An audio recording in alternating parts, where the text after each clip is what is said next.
Good morning, ladies and gentlemen. My name is Naomi Putrikinasih, and I'm from the Sudarso Senior High School, Karawang-Jawa. This house will arrange students in classroom based on their intelligence and academic performance rather than on their age, ladies and gentlemen. Before we jump right into some of my argument and some of my explanation, let me tell you something that is really important for this debate, ladies and gentlemen. And I surely know that what I said right over here is something that is really relatable to our real life, ladies and gentlemen. That is, your age does not define your intelligence, ladies and gentlemen. You could be someone smarter based on your academic skill. Okay, ladies and gentlemen. You could be someone smarter than your older brother, than your older sister, or maybe even than your parents, ladies and gentlemen. Or they could be someone, or your younger brother or your younger siblings, or even someone younger than you, could be someone that is smarter than you. Because of what, ladies and gentlemen? Because academic skill is actually not depend on your age, ladies and gentlemen. It depends on your process to knowing or to process the academic skill, ladies and gentlemen. So, before we jump right into some of my arguments, let me tell you what is the meaning of intelligent and academic performance, ladies and gentlemen. Intelligent and academic performance is an ability to pursue the academic skill, ladies and gentlemen. What is academic skill means over here, ladies and gentlemen? Academic skill means over here is some of the school subjects such as math, biology, physics, or maybe sociology, geography, economics, and etc., ladies and gentlemen. It's something that we learn every day at school. So, as what we see, there are a lot of schools that does not really know the kids' potential because of what, ladies and gentlemen? Because they only mix the student, they only classify the classroom based on their age, ladies and gentlemen. So they don't really know the potential that each kid or each student have, ladies and gentlemen. Let's just imagine if we really agree on this motion, ladies and gentlemen. Maybe school will know the potential that every student will have, ladies and gentlemen. And because of that, ladies and gentlemen, lot of students, when they go to college, they don't really know what's going on inside of their head. Because of what? Because they don't have the focus, ladies and gentlemen.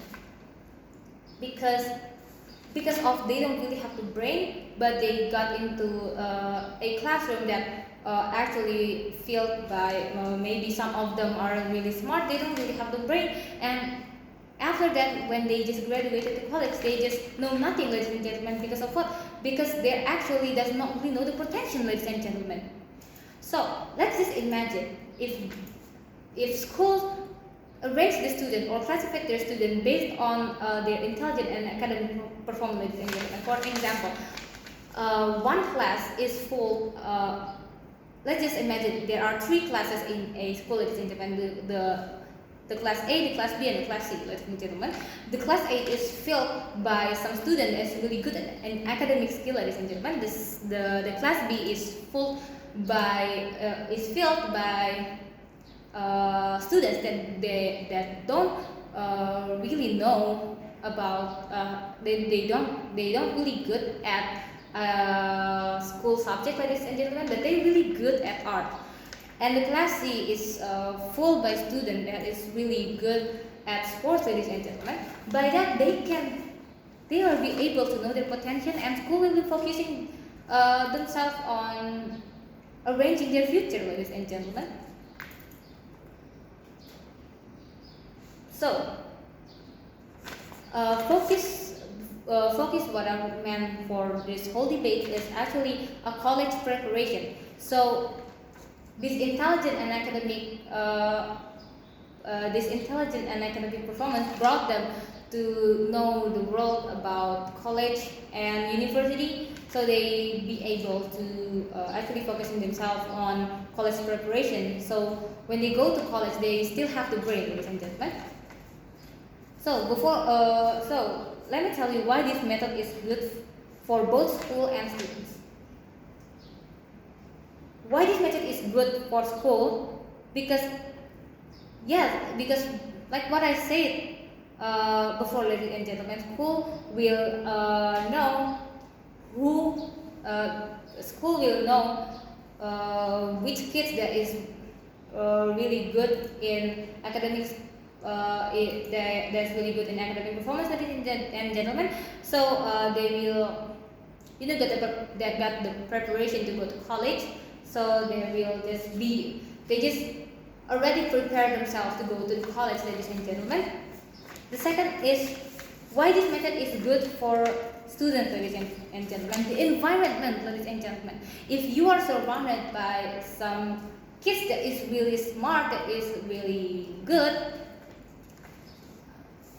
you will get, like, because of the environment, you will improve yourself more and more, ladies and gentlemen. I'm not trying to say over here that the kids that have the academic school don't have to help the other kids that don't come from their classroom, ladies and gentlemen. No, I am not going to agree with that too. But I'm going to say in here, the smart kids could just, it's like competing themselves. Like they are competing in the class. So it's like you're in a competition, ladies and gentlemen, because you are in a competition. So you will just fight for the best, and because of that, you can improve yourself, ladies and gentlemen. You can improve your intelligence and academic skill, ladies and gentlemen.